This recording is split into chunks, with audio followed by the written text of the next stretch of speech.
Ndugu washiriki, madhumuni ya mkutano huu ni kutoa taarifa ya tathmini juu ya zoezi la uandikishaji ya awamu ya pili lililofanyika katika wilaya zote za Unguja na Pemba kuanzia tarehe 1 Februari mwaka huu 2025 na kumalizika tarehe 17 Machi 2025. Tunatoa pongezi kwa ustahimilivu wenu na msaada mkubwa wa uhamasishaji wa wananchi mliotoa kwa tume uliowezesha kuandikisha idadi ya waombaji ambao ni zaidi ya matarajio ya kuandikisha wapiga kura wapiga kura wapya ambao tulikuwa tunatarajia kuandikisha wapiga kura wapya 78,922. Hiyo ni kwa mujibu wa takwimu za sensa ya watu na makazi ya mwaka 2022 kwa awamu hii ya pili. Kwa takwimu hizo inaonyesha kuwa jumla ya wapiga kura wapya walioandikishwa ni 101,161, wanawake wakiwa 56,333 na wanaume 45,308, sawa na 128.79% ya wapiga kura walioandikishwa. Ndugu washiriki, takwimu hizi zinaonyesha kuwa Tume ya Uchaguzi imevuka makadirio ya uandikishaji kwa zaidi ya 100%. Hii inatokana na sababu zifuatazo. Mosi, uhamasishaji mkubwa uliofanywa na tume na wadau mbalimbali kwa kuhamasisha vijana waliotimia sifa kujitokeza kwa wingi katika zoezi la uandikishaji. Pili, kujitokeza kwa wapiga kura wa zamani ambao hawakuwahi kuhakiki taarifa zao katika daftari la wapiga kura wakati wa zoezi la uhakiki wa wapiga kura uliofanywa na Tume ya Uchaguzi mwaka 2020. Tatu, kujitokeza kwa baadhi ya watu ambao siku za nyuma hawakujiandikisha katika daftari la wapiga kura licha ya kuwa na umri mkubwa na sifa za kujiandikisha katika mazoezi ya uandikishaji yaliyopita.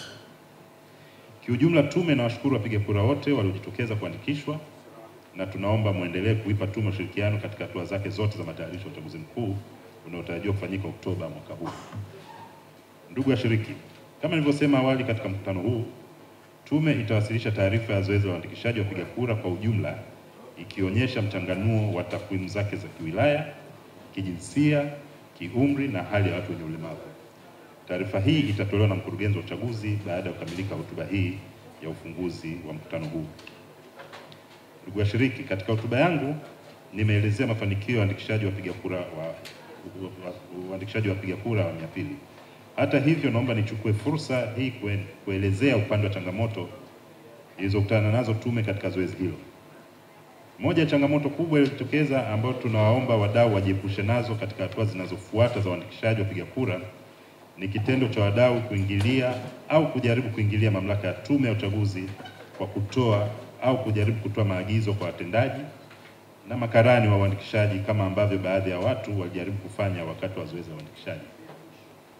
Ndugu washiriki, changamoto ya pili iliyotokeza ni baadhi ya viongozi wa siasa kutoa kauli za uongo na upotoshaji kupitia mitandao ya kijamii kama YouTube na X au Twitter.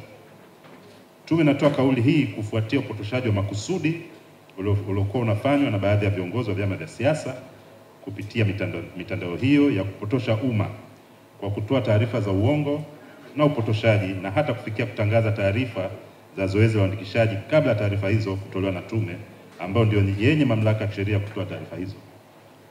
Kitendo hicho si cha kiungwana na kilikuwa na nia ya kuleta vurugu na machafuko ya kisiasa nchini kuelekea uchaguzi mkuu. Kuingilia mamlaka ya tume kunaweza kupelekea upotoshaji wa makusudi wa taarifa za mchakato wa uchaguzi na kuleta taharuki kwa wananchi wa Zanzibar. Hivyo tume inawataka kujiepusha na vitendo hivyo vya kuingilia mamlaka ya tume na haitasita kuchukua hatua za kisheria kwa wananchi au mdau yeyote ambaye atakwenda kinyume na maelekezo ya sheria. Ndugu washiriki, kabla ya kuhitimisha hotuba yangu, napenda kutoa taarifa rasmi kwa wananchi na wadau wa uchaguzi kuwa kwa mujibu wa mpango kazi wa Tume ya Uchaguzi ya Zanzibar, tume itaweka wazi orodha ya wapiga kura walioomba kuandikishwa mwaka 2025, yani display, kwa muda wa siku 7 kuanzia tarehe 24 mwezi huu wa Mei 2025 hadi tarehe 30 mwezi huu wa Mei 2025 katika vituo vyote 407 Unguja na Pemba kwa lengo la kuwawezesha wananchi kuhakiki taarifa zao.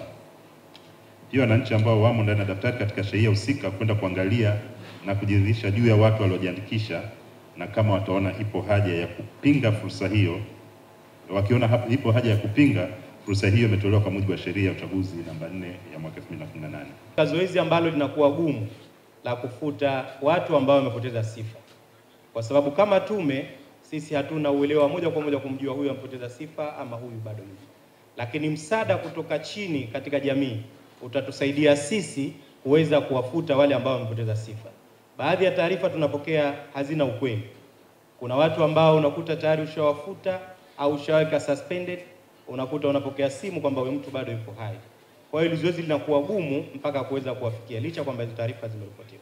Kwa hiyo wito wetu kwa wananchi kutusaidia pale mtu anapofariki, basi kukileta kile kitambulisho cha mpiga kura, inakuwa rahisi kuamini kile ambacho tumeelezwa katika zile fomu, kwa sababu tume baada ya kupokea taarifa haiendi tu ikafuta, lazima ifanye uchunguzi.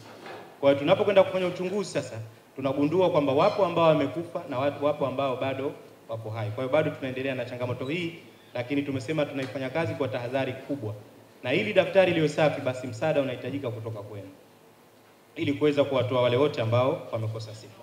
Hadi sasa katika wilaya ya Micheweni tumeweza kuwapata watu kwa uhakika ambao wamefariki ni 127, wilaya ya Wete 325, Chake Chake 152, Mkoani 216, Kaskazini A 231, Kaskazini B 307, Magharibi A 178, Magharibi B 279, Kati 322, Kusini 442 na Mjini 413. Kwa hiyo niendelee kutoa wito, tunahitaji msaada katika hili ya kupatiwa taarifa za wale ambao wamepoteza sifa, hususan ya waliofariki. Aidha, wapiga kura walioomba kuhamisha taarifa zao kutoka eneo moja kwenda eneo jingine hadi kufikia tarehe 5 Mei 2025, jumla ya wapiga kura 656 wameomba kuhamisha taarifa zao kama zinavyojieleza katika diagram ambalo liko hapa chini. Wilaya ya Micheweni watu ambao waliomba uhamisho ni 3, wilaya ya Wete ni watu 62, wilaya ya Chake Chake watu 22, wilaya ya Mkoani watu 24, wilaya ya Kaskazini A watu 66, wilaya ya Kaskazini B watu 54, wilaya ya Magharibi A 137, wilaya ya Magharibi B 124, Kati watu 47, Kusini watu 30 na Mjini watu 87. Bado tume inaendelea kupokea maombi ili kuweza kufanyia kazi, na mwisho kabisa tutapotangaza ile tarehe ya uchaguzi, basi nayo tutafanya display ya kuwaweka hawa ambao waliomba kuhamisha taarifa zao wengine na ambao wamefariki na ambao kwa maana kwamba wamepoteza sifa ya kuwemo katika daftari la kudumu la wapiga kura. Ndugu washiriki, baada ya kukamilika zoezi hili, tume itaanza uchapishaji wa vitambulisho vya wapiga kura walioandikishwa kwa mwaka 2024 na 2025 na hatimaye kuvigawa kwa wananchi katika tarehe itakayotangazwa rasmi. Kazi za uandikishaji wa wapiga kura wapya awamu ya pili imefanyika kwa mafanikio na imekamilika kwa mujibu wa ratiba iliyotolewa na tume kwa ngazi ya vituoni, na ni mategemeo tume kuwa wananchi watashiriki kamilifu katika zoezi la uwekaji wazi wa orodha ya wapiga kura walioandikishwa katika awamu ya pili. Tume inawakumbusha wadau kuwa zoezi la uwekaji wazi taarifa za wapiga kura waliopoteza sifa wapiga kura waliohamisha taarifa zao litafanyika sambamba na zoezi hilo. Tume ya uchaguzi inatoa shukrani za dhati kwa wadau wa uchaguzi waliofanikisha zoezi la uandikishaji la awamu ya pili mwaka 2025 kwa namna moja au ama nyingine. Wadau hao ni pamoja na vyama vya siasa, vyombo vya ulinzi na usalama, vyombo vya habari, asasi za kiraia, taasisi mbalimbali za serikali, watu mashuhuri, wasanii, masheha, wananchi kwa ujumla, mawakala, wakuu wa vituo, makarani na watendaji wote walioshiriki katika zoezi la uandikishaji wa awamu ya pili.